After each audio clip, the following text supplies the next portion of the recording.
বছর মক্কার জীবনে মার খেলাম, পাগল বললো, জাদুকর বললো, মৃত্যু বললো, কাজ্জাব বললো, ঢিলা মারলো, পাথর মারলো। ওগো আল্লাহ, খাদিজাকে হারালাম, দাদা হারালাম, চাচা হারালাম, বাপ হারালাম, মা হারালাম। মদিনার জীবনে এলাম, মদিনার জীবনে আল্লাহ তার চললে ওহদের যুদ্ধ, বদরের যুদ্ধ, হুনাইনের যুদ্ধ, তবুকের যুদ্ধ, মোতার যুদ্ধ, আর খালদাকে যুদ্ধে যুদ্ধে যুদ্ধে জীবন কাটলো। হাজার হাজার সাহাবায়ে কেরাম শহীদ হয়ে গিয়েছে। ও আল্লাহ, এখন আমি আপনার দিদারে চলে যাব। সেই মুহূর্তে মসজিদে আপনার বান্দারা জামাতের সঙ্গে নামাজ আদায় করছে।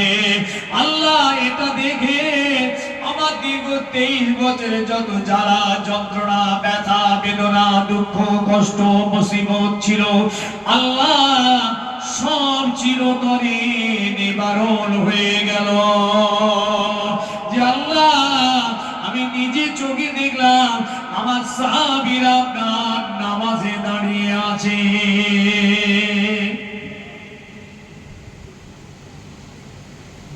যুবক ভাবছো অনেকদিন বাঁচবে, মুরব্বী আপনার তো আশা এখন কম নেই, ভাবছেন এখন অনেকদিন কাটবে। ওরে বাবাই, তো সেদিন আগে একটা 7 বছরের 10 বছরের পোতা মারা গেল, 70 বছরের দাদু বেঁচে আছে, পোতাটা মারা গেল। কি মতের গ্যারান্টি দেবেন? কি বেঁচে থাকার গ্যারান্টি আপনার আছে? এক্ষুনি মওত হতে পারে। হে যুবক, তওবা করার সময় পাবে না, ক্ষমা চাওয়ার সময় পাবে না, নামাজ শুরু করার সময় পাবে না। বেনামাজি হয়ে কবরে যাবে, বিনা তওবায় কবর হয়ে যাবে, বিনা কান্নায় কবর হয়ে যাবে, বিনা মাফিতে কবর হয়ে যাবে। আল্লাহ না করুক, আল্লাহ না করুক আমার ঘরের ছেলে মেয়েরা বেনামাজি কবরে যাবে না। আল্লাহ এমন মরণ দেবেন না।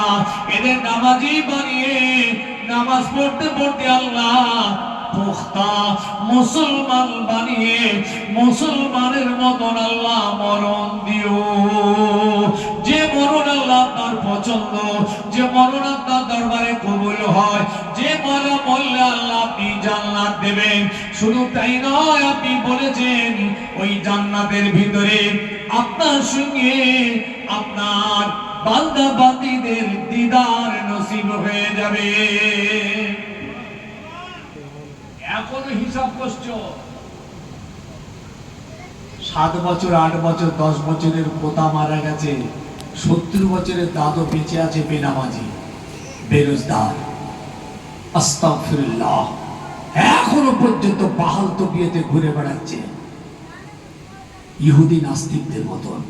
আর তার সামনে তার 10 বছরের পোতাটাকে আল্লাহ পাক টেনে নিয়ে কবরে ঢুকিয়ে দিলেন।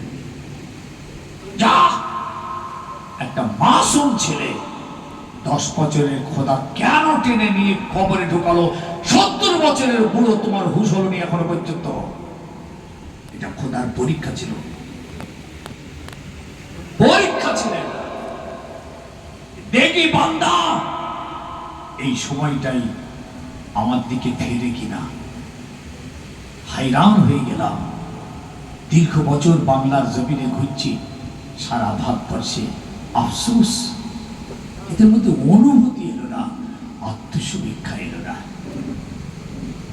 ভাই, বাপ, ছেলে, যুবক, মুরব্বী, মা, বোন শুনলেন, জাহান্নামীরা জাহান্নামে চলে যাবে, জান্নাতীরা জান্নাতে চলে যাবে। হিসাব নিকাশ ফয়সালা কমপ্লিট। আল্লাহ পাক সব ক্লিয়ার করে দিয়ে মওতটাকে জাহান্নামের দরওয়াজায় আনবেন।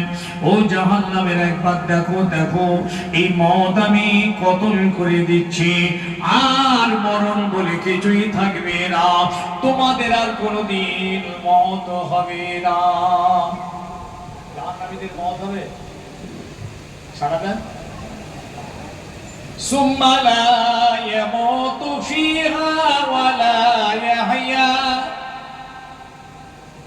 আল্লাহ বলছেন জাহান্নামের ভিতরে জাহান্নামীদের মৃত্যু হবে না, এরা বেঁচেও থাকবে না। বড় hayran কথা, যদি মৃত্যু না হয় তত বেঁচে থাকবে। আল্লাহ বলছেন বেঁচে থাকবে না, যদি বেঁচে না থাকে তার তো মৃত্যু হবে। বলছে মৃত্যু হবে না, বেঁচেও থাকবে না। সুম্মা লা ইয়ামুতু ফিহা ওয়া লা ইয়াহইয়া। হে জাহান্নামী, তোদের আর মৃত্যু হবে না। জান্নাতীদের দরওয়াজায় মওতকে আনা হবে, মওতকে জান্নাতীদের দরওয়াজায় এনে দেখিয়ে বলা হবে, ও আমার জান্নাতি বান্দা বান্দীরা, তোমাদের আর মৃত্যু হবে না, তোমাদের আর মরণ হবে না। এই মৃত্যুকে আমি খতম করে দিলাম, মৃত্যু বলে আর কিছুই থাকলো না। জাহান্নামীদের মওত হবে না, জান্নাতীদের মওত। কতদিন? আর দিন ফিন কিছু নেই। এইবার আল্লাহ পাক কোরআন পাকের ভিতরে জানিয়ে দিলেন, ওই জান্নাতি বান্দা বান্দীগুলো একটা উঁচু জায়গাতে বসবে, জাহান্নামা দেখতে পাবে। এরা নিজেদের ভিতরে ওই জাহান্নামীদের অবস্থা থেকে আলোচনা করবে, আলোচনা করবে, আলোচনা করবে। ফি জান্নাতিল ইয়াতাসালুনা আনিল মুজরিমিন। জান্নাতীরা ওই জাহান্নামার ভিতরে ওই গুনাহগারদের ব্যাপারে আলোচনা করবে। কেন ওরা জাহান্নামে চলে গেল? কি হলো ওদের? ওরা তো আমাদের মধ্যে মানুষ ছিল, ওরা তো হাট বাজার ছেলে পুলে বিবি বাল বাচ্চা কারবার নিয়ে তো সংসার জীবন করছিল। কি হলো হঠাৎ ওই জাহান্নামা? সাকার নবী জাহান্নামা, সাকার সেই বকাফি সাকার, এটা জাহান্নামার নাম। এই জাহান্নামায় কেন চলে গেল ওরা? কোরআন পাক জাহান্নামীদের জিজ্ঞেস করা হবে, মা সালাকাকুম ফি সাকার, কোন জিনিস তোমাদেরকে সাকার নামে জাহান্নামায় নিয়ে গেল? কেন তোমরা জাহান্নামায় গেলে? মা সালাকাকুম ফি সাকার। জাহান্নামীরা জবাব দেবে, ক্বালু লাম নাকু মিনাল মুসাল্লিন। ওগো দুনিয়ার জমিনে আমরা মুসল্লি হইনি, নামাজ পড়িনি, নামাজীদের সঙ্গ দিইনি। ক্বালু লাম নাকু মিনাল মুসাল্লিন।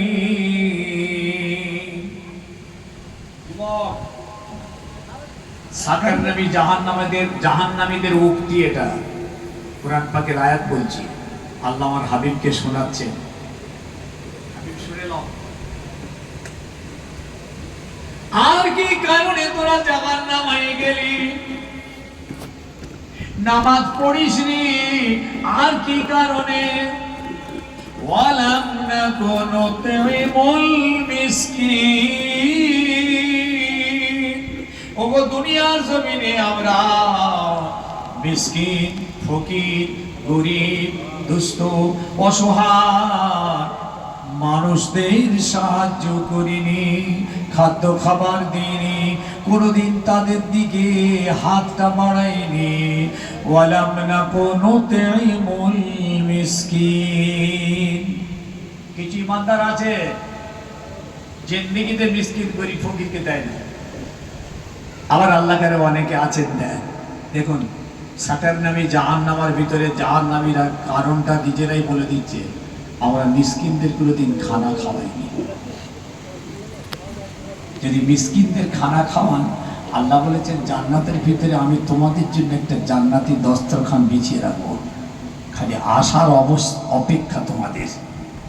যদি জান্নাতীদের খানা খাওয়াও, এই মিসকিনদের। আম্মাজান ফাতেমাতুজ জোহরা আনহা 3 দিন রোজা রাখলেন, পানি খেয়ে ইফতার করবেন, 5টা রুটি করেছিলেন। হাসান, হোসেন, ফাতেমা, আলী 4 জন, আর একটা বাড়িতে চাকর 5 জনের। 3 দিনই খাওয়া হয়নি। যখনই সন্ধ্যেবেলা ইফতার করে খেতে যাবেন, দরওয়াজা একটা করে আওয়াজ। কি আওয়াজ? আমি একজন এতিম এসেছি, তোমরা আমায় একটু খাওয়াবে? আমি দোয়া করছি জান্নাতি খানা আল্লাহ তোমাদের খাওয়াবেন। ফাতেমাতু জোহরা ওই 5খানা রুটি এতিমকে খাইয়ে দিলেন। পরের দিন মিসকিন এসেছে, দরওয়াজায় আওয়াজ, তোমরা কি আমাকে একটু খাওয়াবে? ক্ষুধার্ত, আমি একজন মিসকিন। পরের দিন আবার খাইয়ে দিলেন। পরের দিন আবার খেতে বসেছেন, 5খানা রুটি তৈরি করে। 3 দিন রোজা রাখছেন, মান্যতের রোজা। পানি হয়েছে সেহেরি, ইফতার হবে রুটি, ভাই 5টার বেশি আর নেই। তাও ইহুদির সুতো কেটেছিলেন ফাতেমা, ইহুদির, তিনি সেই মজুরি দিয়েছিলেন। এতটা পরিমাণ করে গম দিয়েছিলেন যেটা ওই 5খানা রুটি হবে।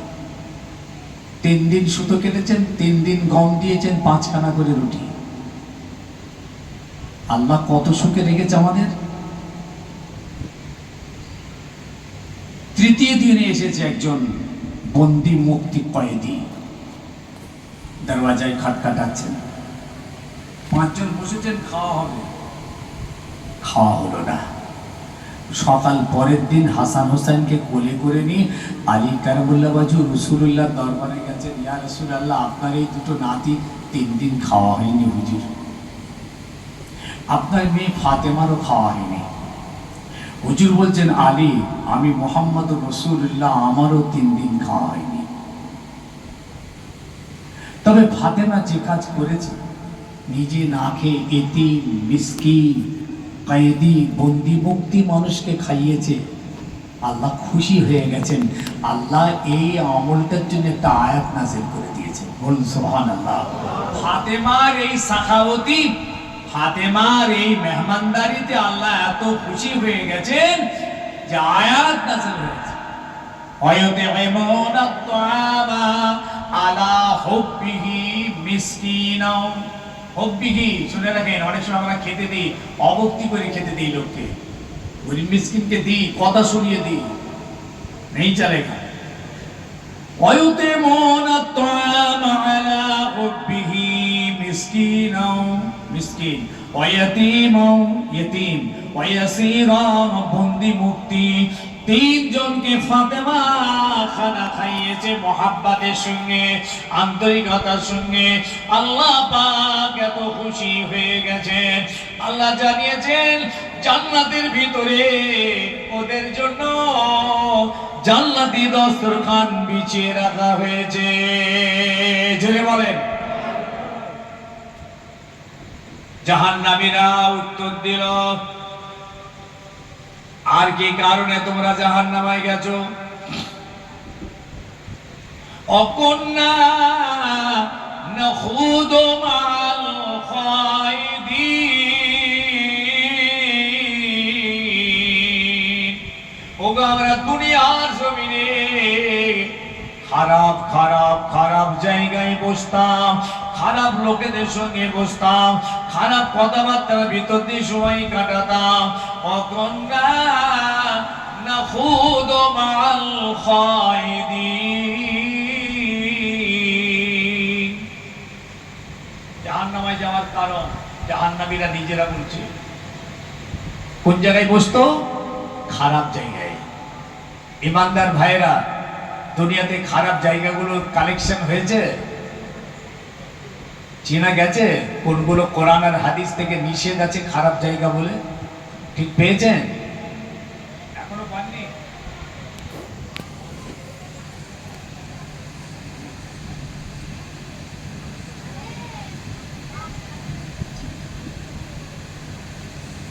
দুনিয়ার মানুষেরা শুনলেন বাজার হলো খারাপ জায়গা।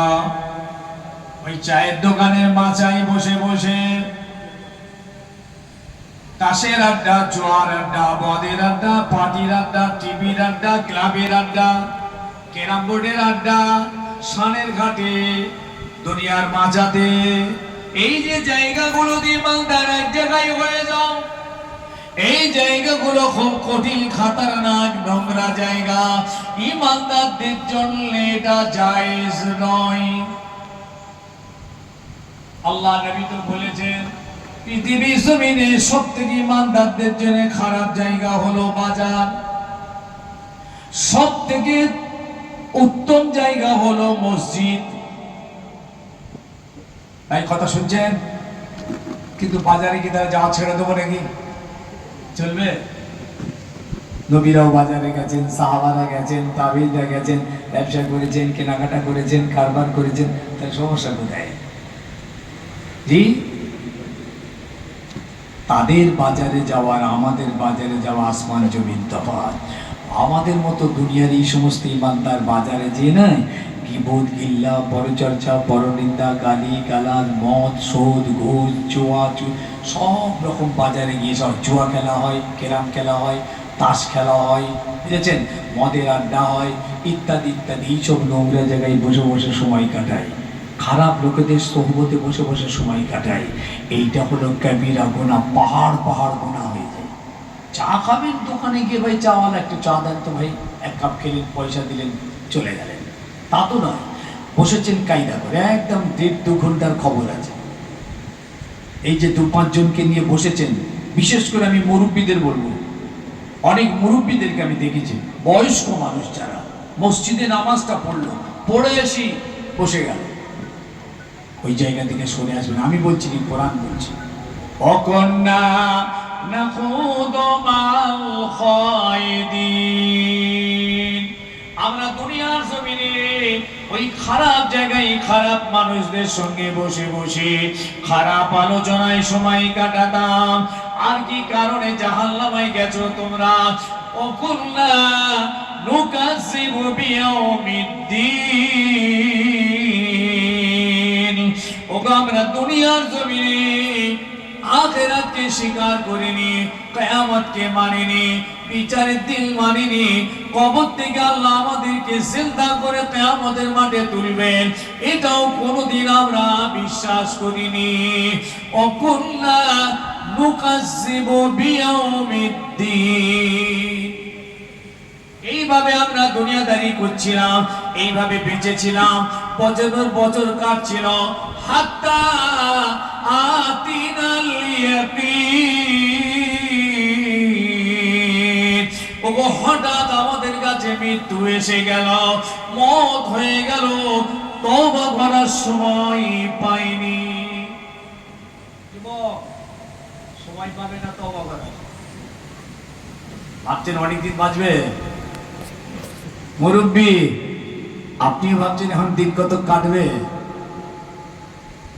আপনি জানেন এক্ষুনি এখানে মমত হতে পারে, অ্যাডভান্স, এক্ষুনি। কোনো গ্যারান্টি নেই আপনার বেঁচে থাকার।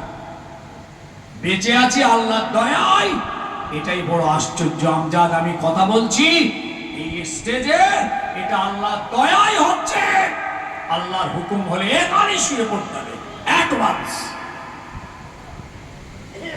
রাসূলুল্লাহ এই জন্য বারবার বলেছেন, বাদিরু বিল আমাল, বাদিরু বিল আমাল, ভালো কাজটা তাড়াতাড়ি করো, কাবলা আন তামুত, মৃত্যু আসার আগে।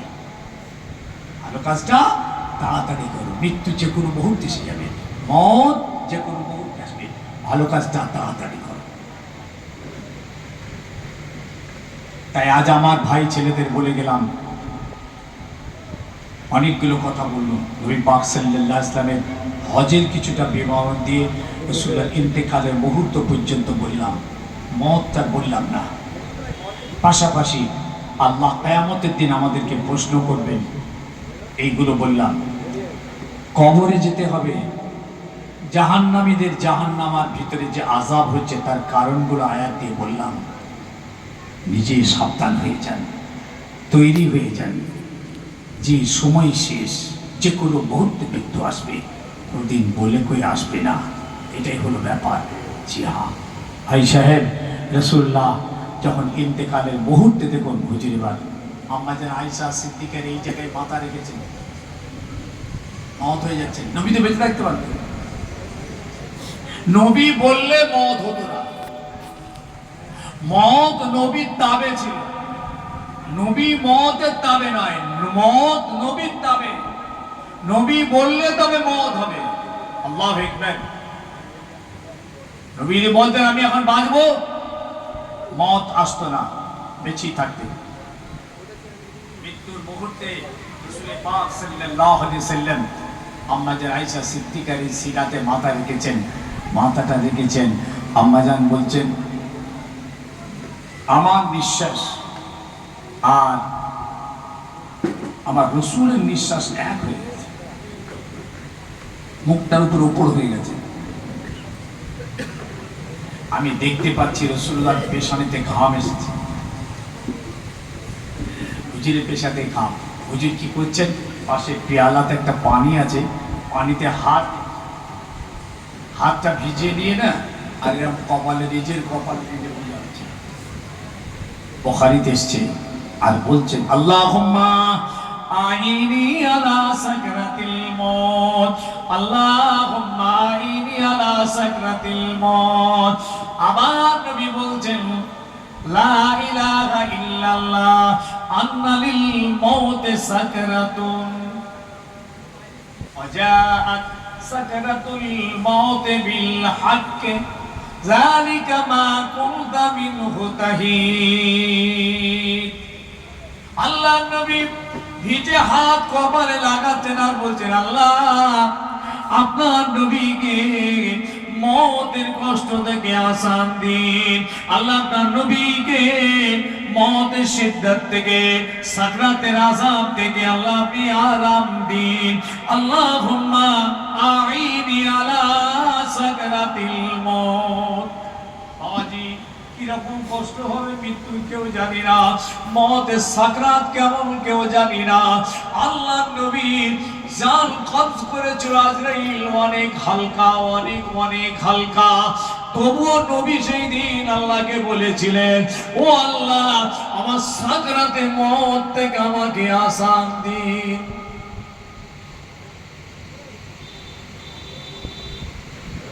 আল্লাহ ইমানের সুবিধের আমাদের মওত নসিব হয়, বলুন আল্লাহুম্মা আমিন।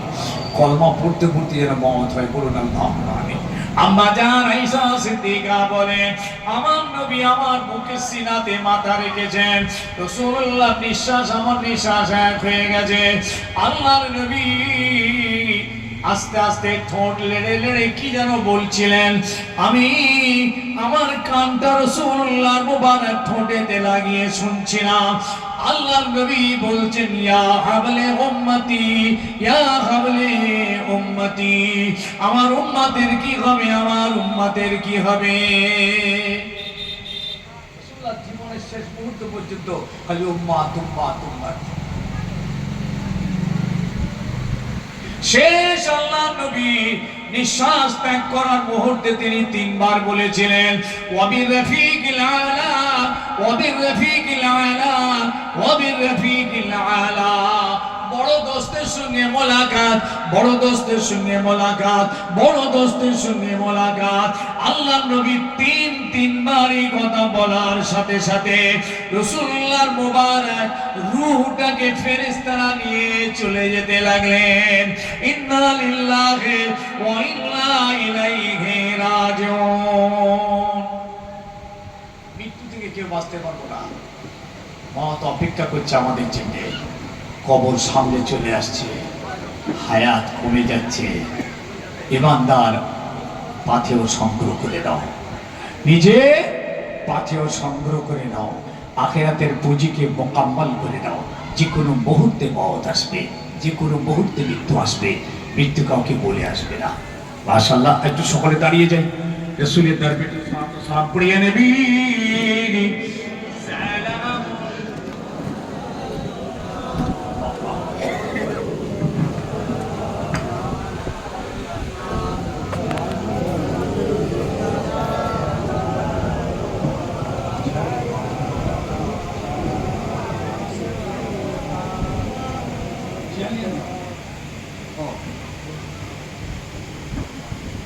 তালাল বদরু আলাইনা মিন সানিয়াতিল ওয়াদাই ওয়াজাবা শুকরু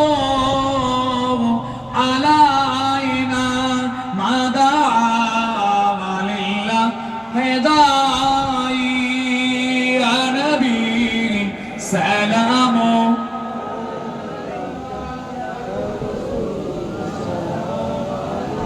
अरे आवाज करो, आवाज मोहब्बत बोलो।